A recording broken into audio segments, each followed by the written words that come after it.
for joining us for Talk Evergreen. Talk Evergreen is broadcast live from the Evergreen Baptist Church at 408 West MacArthur Boulevard here in the city of Oakland, California.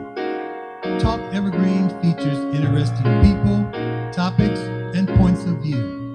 And now, Talk Evergreen and your host, Sister Jasmine Simpson.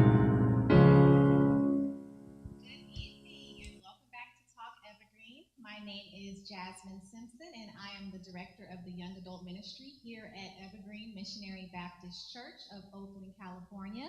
If you have not already done so, make sure you like, comment, subscribe, and share this live broadcast. List your city and state in the chat.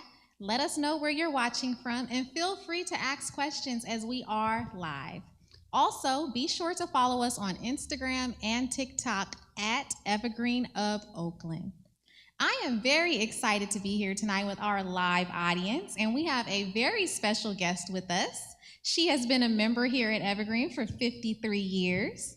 She has participated in various roles around the church, such as youth director, church anniversary chairperson, choir member, drill team, church radio broadcast announcer, and our evangelistic growth groups director.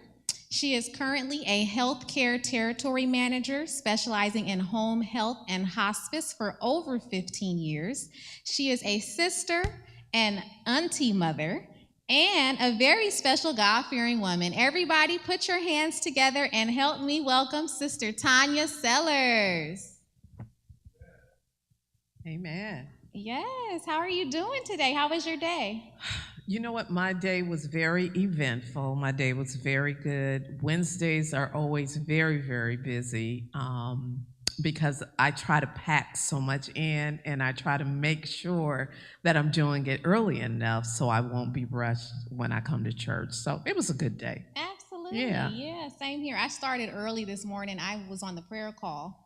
Right. We had the young adult ministry. Absolutely. You all did wonderful. Thank you. So I was up at 6:30, and I just started the day after that. I just kept going, and so now we're here, and I'm excited to be here.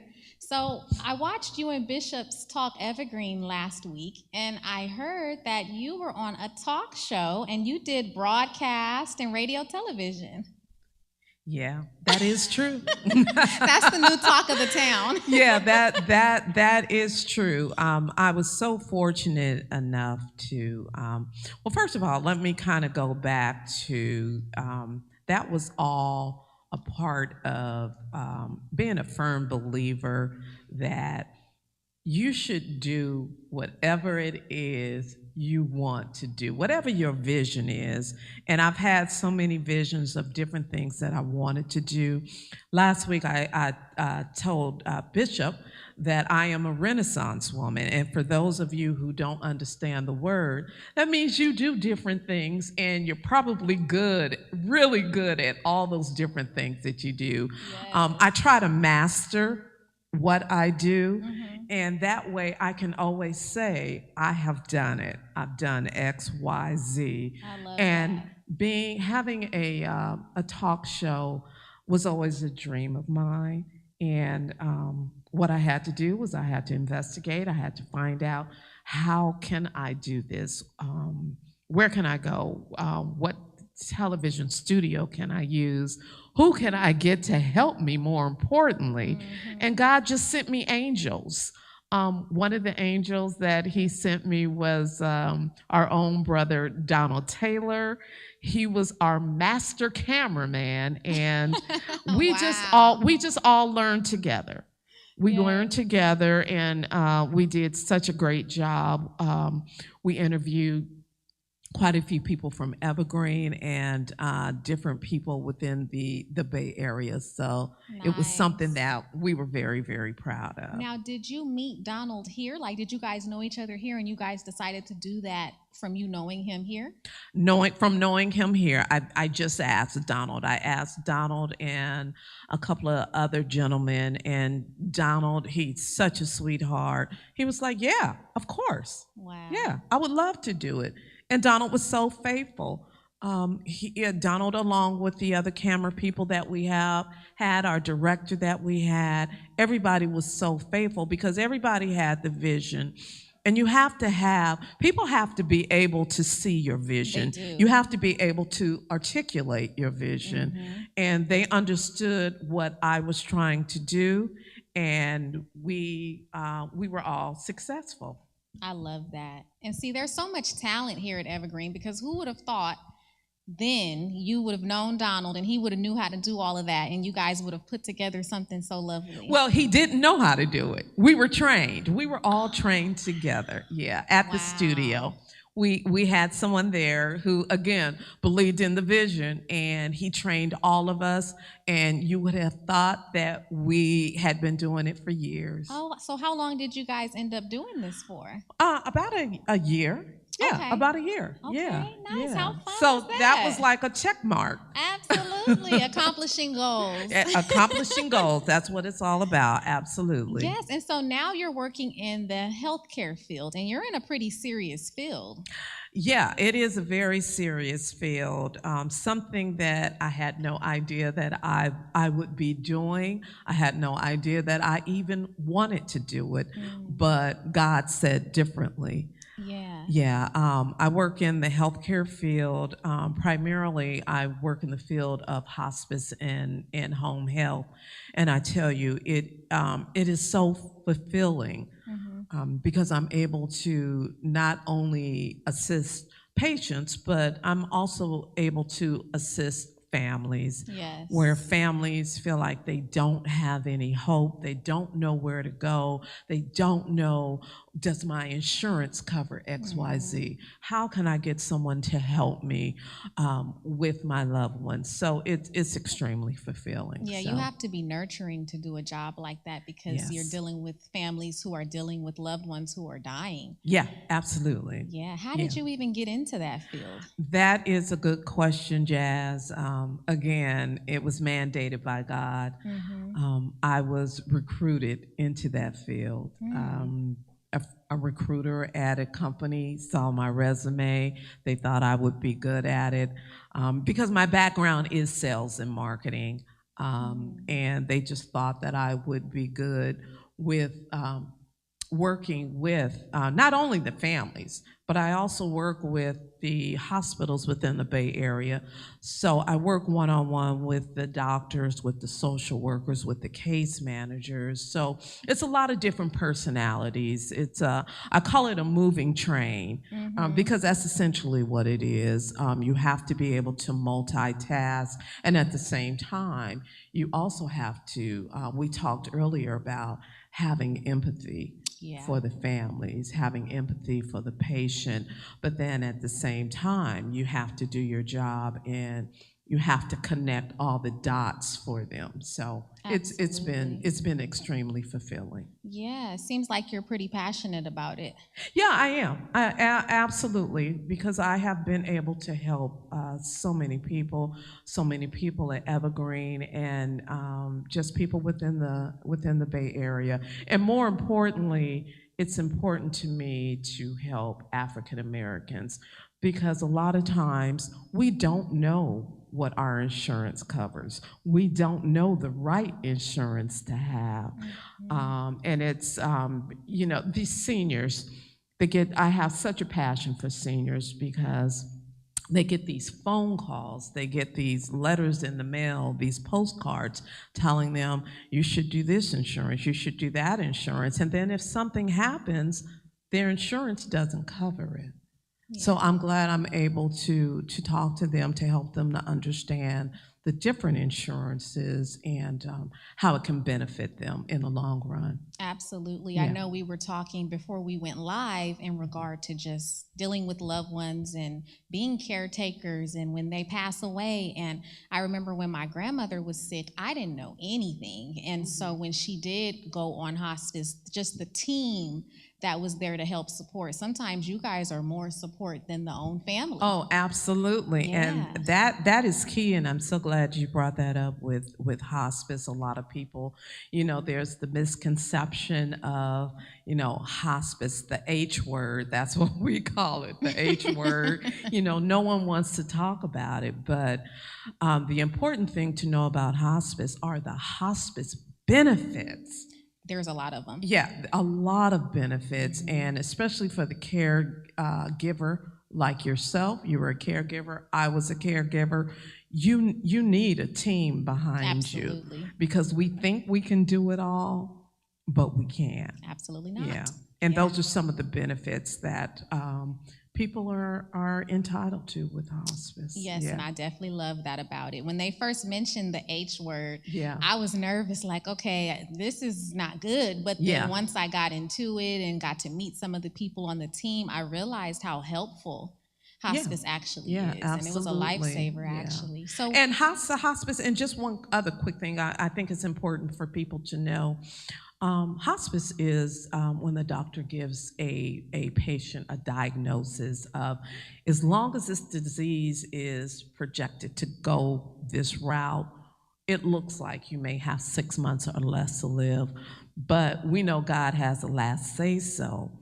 And there are so many people who actually graduate from hospice, and that's what we call it. They graduate from hospice. Some people have been on hospice for 2 years, 3 years, 4 years. So it's not always a death sentence. Again, it's all about getting that extra support that a person will need. And keeping them comfortable. Yeah, keeping them comfortable. My Absolutely. grandmother, she was on there for about 4 months. Okay. Which was longer than I expected, Yeah, because yeah. sometimes you hear hospice and think 2 weeks. So, yeah. Studies show that people live longer when they have hospice because they have that care team available to them at all times. Absolutely. So, what does work look like on a day-to-day basis? Like, are you back office or are you hands-on with the family? Are you with the patients? What are you doing on a day-to-day? That's a good question. On a day-to-day, I'm really mostly hands-on with the doctors and with the case managers at the hospitals,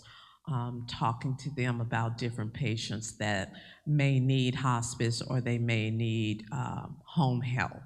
So that's really my day-to-day. I'm a mobile person, so I pretty much work out of my car because I'm in the field all the time. I will go to bedside and talk to a patient or talk to families to help them to understand the difference between hospice and home health. But primarily, I'm working with the decision makers again, who are the doctors and the nurses and the case managers and social workers. So you're very hands-on. Yeah, very hands-on. Yes. Yeah, and Monday through Friday. Monday through Friday and weekends. Oh, you work weekends too? Well, I'm on call on weekends. Oh, I make wow. myself available.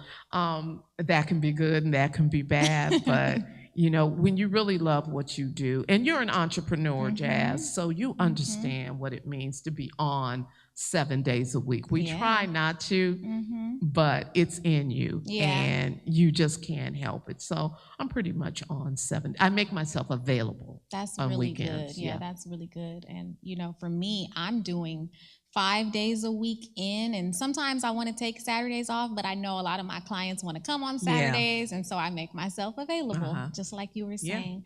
So you being in that field for 15 years, it shows that you know a lot about stability. Correct. Yes, and I love how you guys talked about the power of stability last week. My generation is not too privy on that, but my parents were. So I was luckily taught stability, and I thrive on stability. I don't really know how people just get up in the air and just do anything without stability. When I get a job, I definitely like to be in that job for some time because I feel like that's how you're able to learn and grow. So what is it that you appreciate about the stability of being able to be on a job for 15 years? Let's see. I appreciate with stability that being a stable person really tells who you are. It tells a lot about you. And I learned stability actually right here at Evergreen. Yes. I've been a member of Evergreen for 53 years. That speaks volumes. Yeah, so that's stability right there. In itself. I've never wanted to go anyplace else. I was able to find my core self at Evergreen and being in church for 53 years. And that has always helped me in my life. Ironically, different jobs when they, because I've always listed, or when I talk to potential employers, I would always proudly say, I've been at the same church for over 40 years or over 30 years. And they look at that stability of being at the same church for that long. So being stable is really important. It helps to ground you because when you're stable in one aspect of your life, that's going to carry you on. Just like we had talked about your grandmother, she taught you stability. Yes. So that is something that has grounded you, and you know what it's all about, being stable. I will take it for the rest of my life. Yeah, absolutely. Absolutely, yeah. Absolutely. So we're going to take a quick intermission while Donald comes and blesses us in song, but don't go anywhere because when we come back, we're going to be talking about old Evergreen versus new Evergreen. In the meantime, we will participate in our giving. Those of us in the sanctuary will be giving online, and you can give as well. They'll have on the screen the different ways that you can give. And remember, on Wednesdays, all of our giving goes to our missions, where we help supply the needs of the young people that we've adopted in Ghana. So do not forget to give, and we will be right back after the song selection. I heard that you're coming back and soon. I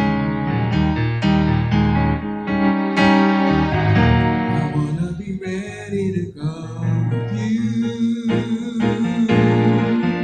Now I'm packed and ready to go. Take me with you, Jesus.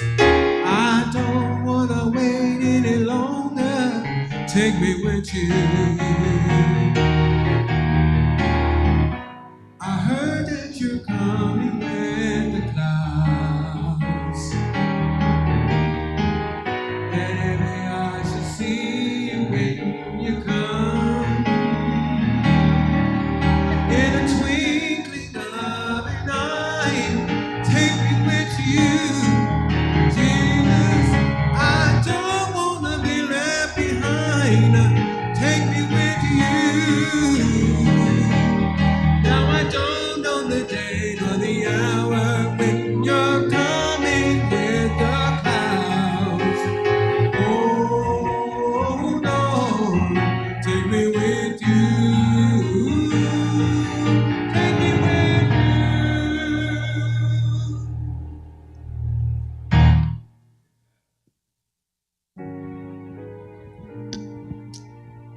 Amen. So you and Bishop talked about how you guys loved church back in the day, and you guys will go all day on Sundays. And I was so intrigued by that because we're barely making it to 3 o'clock services now. How would you say that the outlook of church has changed from then to now? Wow, another good question. Again, I've been a member of Evergreen since I was 7 years old. And we just grew up. I think we probably had 4 or 5 different services every Sunday. We had early morning Bible class, we had Sunday school, we had church service, we had BTU, and we had night service. So we had 5 different services every Sunday. Wow. And every Sunday, it was just instilled in us. It was no questions asked. We wanted to, because that's all we knew. Every Sunday, we would be at church all day long. On Saturdays, we would be at church all day long because there was always something for us to do. And I think that's a big difference between church then and church now. But it's getting back there now. I feel it. Because we always had something to do. And when you're young, when you're a kid, in order for you to like and love anything, you always have to be kept busy. And we were Right. kept busy Absolutely. all the time. Absolutely. Yeah. So when did you notice the change of, okay, we have 5 services on a Sunday and now we only have one? When did it start kind of changing? When was there a transition that took place? Well, I think it just naturally transitioned because most churches don't have that many services Yeah, anymore. We barely have, I know Evergreen now. We have our 8 o'clock express service, which is Right. wonderful. We have our 11 o'clock service. Most of the times we have 3 o'clock service. Yeah. And on the first Sundays, we have Sunday Night Live. So sometimes we actually will have 4 services, which is That is wonderful. true. We're getting back to that because, again, those of us who grew up in church, that's what we know. Those who didn't grow up in church, they are learning. This is good. I need this. Yeah. I love being a part of this because I feel like, again, there's always something to do. You can never, ever learn too much about God or praising God. And that's what all the services do because you get something different out of each one of the services. That is true. Yeah. That is true. See, I've been a member for 30 years. Wow. So I grew up and we always had something to do as well, Yeah. my age group. Yeah, We did. you It did. was busy. You did. We were busy. I remember you, Yeah. Jazz, with your little white gloves on and holding your mom's hand. Yes, I remember that, and I do know it was important for your mother and for your grandmother to have you involved, Absolutely. and they had you involved because your Yes. grandmother was so involved. I remember your grandmother was a part of the junior mission. Oh my And goodness. that, yeah, I remember all of that. Yeah, and I have some pictures I'll have to share with yes, you of your please. grandmother. Oh, I So, would love that. yeah. So again, being involved. Once you're taught that, then you'll be able to teach that to your children or to the children that are growing up. Yeah. Train up a child in the way he should go, and when he is old, he will not depart And from that it. is so true. And they taught us that here Yeah. growing up. And I did stray for some time. I left Evergreen when I was like 21. Okay. And I was gone for a few years, but train up a child in the way he should go because you knew to come back home. I came back. Yeah. And then it's funny because I jumped right back in. Like when I was growing up here, I was here 3 or 4 times a week. My mom was always running down to the church. She sure was. And so now I'm an adult and I'm always running down to the church. Right. And and that's the beautiful thing about church, that those who don't go to church, that they need to understand you can always come back home. Always. And you're always welcome. Open arms. With open arms. And like you said, Jazz, you just jumped right into things. Like I never skipped a beat. Like you never it was left. Funny. Yeah. Yeah. So you joined Evergreen when you were 7 years old. Yes. You've been a member for 53 years. Yes. So were you baptized by J.L. Richard? I sure was. Okay. At 7 years old. Wow. And I still absolutely remember being baptized. Wow. I remember all of that. Wow. Yeah. So, okay, see, I was baptized at 8 by Pinkert. Okay. So I never met JL. I just heard about, how Oh it yeah, was he was then. absolutely wonderful. I mean, Yeah. we love that man so much because he just understood his congregation, and I think back then, I mean, we're talking the 70s and early 80s. He just understood the children. He understood the youth, and he understood the adults. And that's something that I see the same thing in Bishop. Bishop understands if you have no children and no youth, and you have no life, no stability in the church, because the older people or the adults, they're going to eventually phase out.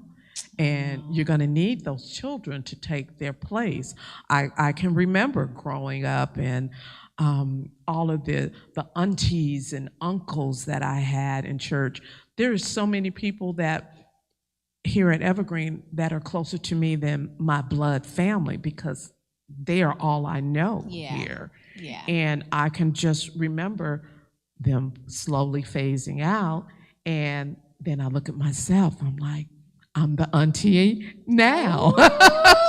And I wear it proudly. I am the auntie and I love Yes, it. Yes. absolutely. That's beautiful. Yeah, I remember like Mother Tucker and like, Yes. you know, people Mother like Tucker the that. nurse. Yes. Yes. Yes. And Yes. Sister Cash. Yeah. Oh my God. With the Yeah. cakes. Yes. Yes, I Yes. remember that. My grandma was pretty close to them. So Yes. that's so funny. So you've been here that time Mm-hmm. and you've got to see three different pastors. Yes. Yes. We had J.L. Richard, we Yes. had Pastor Pinkert, Yes. and now we Love have Bishop Pinkert. Brandon. Yes. Yes. Yes. So how would you say each pastor touched Evergreen? Because everybody's different and everybody brings their own twist and their own Yeah. touch. How would you say, because you've seen, Yeah. Yeah. so how would you say each pastor individually touched Evergreen? Like what did those pastors bring to Yeah. Evergreen? Interesting question, because it makes me, I will refer to the banner that we have on my left side, and that banner is so true with Pastor Richard legacy. Yeah. Because he was the founder of Evergreen. Yeah. He instilled the way he wanted Evergreen to be. So that's your legacy. Bishop Pinkert, leadership, because he had to come in at a rough time, because filling the shoes of J.L. Richard, those were some hard shoes to fill. Wow. Yeah. So he had to be a strong leader to be able to lead us out of darkness after losing our pastor. I didn't think about it like Yeah. that. Were you guys without a pastor? Because I was without a pastor for 2 years. Were you guys without one Yes, after we jail were. for some time? We had interim ministers, not pastors, but interim leaders, which we all knew. They were associate ministers. Okay. But it was rough because Yeah. again, filling those shoes of J.L. Richards, that was a very, very hard job. And Bishop Pinker did a wonderful job. So that's our leadership. Wow. And then you end with love, because Bishop Brandon, he knew that we needed to have love, because we went through COVID. We went through so many different things without having a pastor, and our beloved Bishop Pinker passed away. And again, that was through COVID.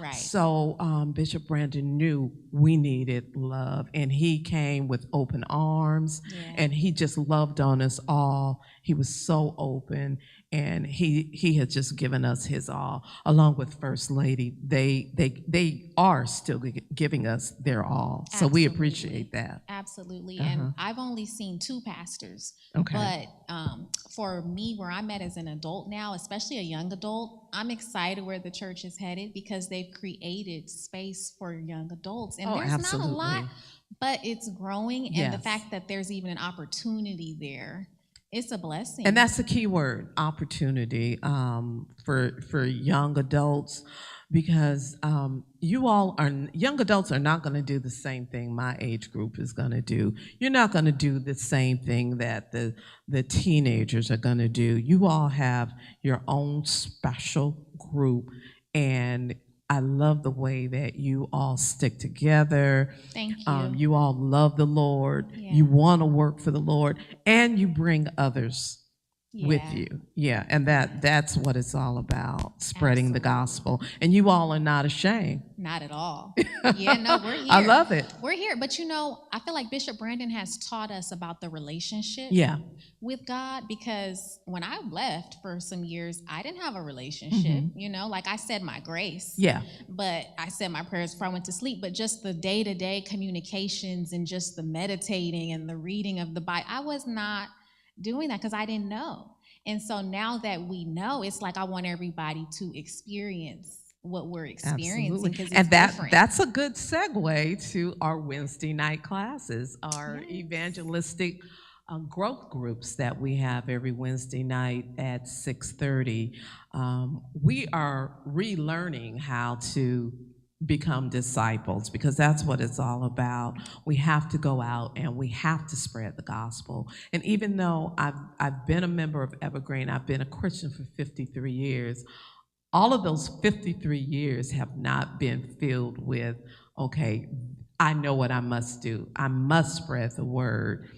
Now I'm beginning to really know who I am within the Lord. I'm allowing the Lord to use me. And everyone that comes out on Wednesdays, they're allowing the Lord to use them because we are learning, again, how to become disciples, how to spread the word. So we just love it, and we invite everyone to come out on Wednesday nights to get that extra hump day that you need, because Wednesday is considered the hump day, and we all need that middle of the week excitement for the Lord, and that's what you get on Wednesday nights. Yes, last week you guys called it the midweek refuel, the happy hour. Yeah, the happy hour. Yeah. And that's exactly what it is, because everyone leaves here on Wednesday nights differently, because we're all happy, because we've gotten what we needed, and then we can go ahead and spread that word, and then it begins again on Sunday,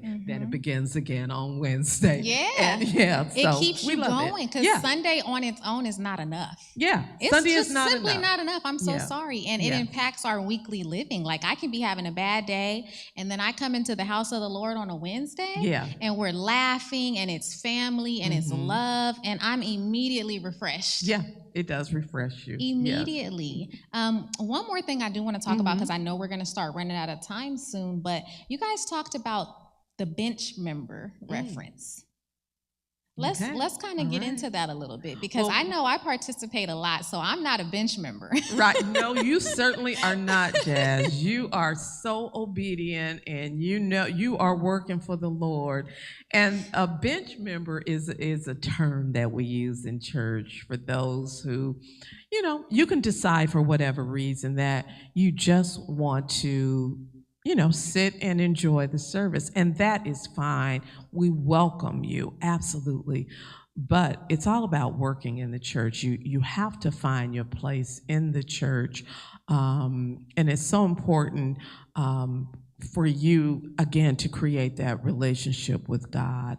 And you'll find, because I have seen so many people that have joined Evergreen, they may not talk much, they don't know too many people, but Bishop has put them to work, and now they have just turned into these outgoing people they sprout.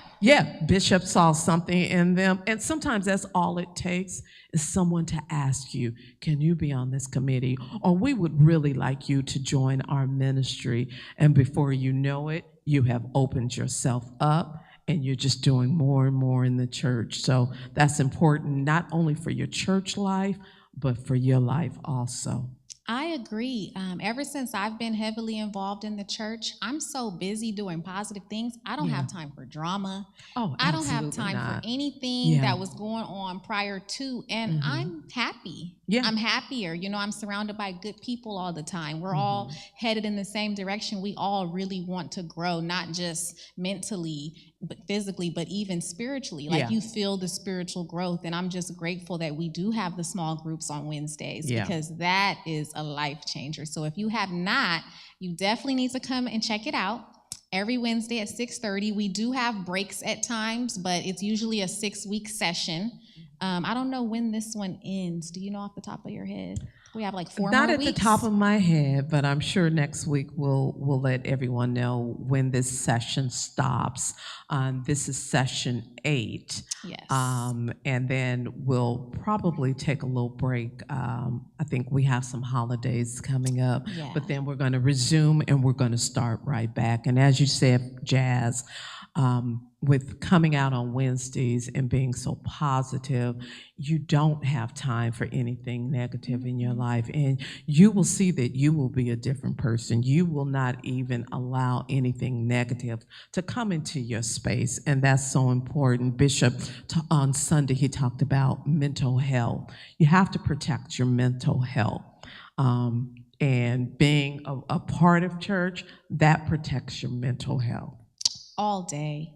Absolutely. So I know we definitely have at least another 3 weeks. So if you can get out here next Wednesday and the couple of Wednesdays after that, you will not regret it. You will leave refreshed. You will have a great rest of your week, and you'll be ready to come back on Sunday in a positive, happy mood. And with that being said, I'm not out of message, but I'm out But you're out of time. I'm out of time.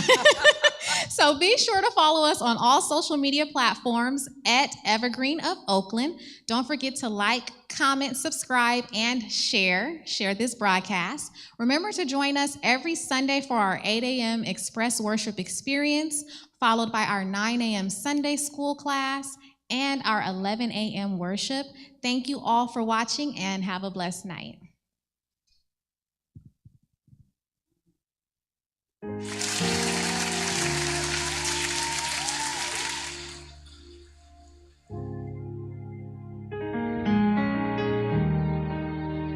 Trials are on every hand, but we try.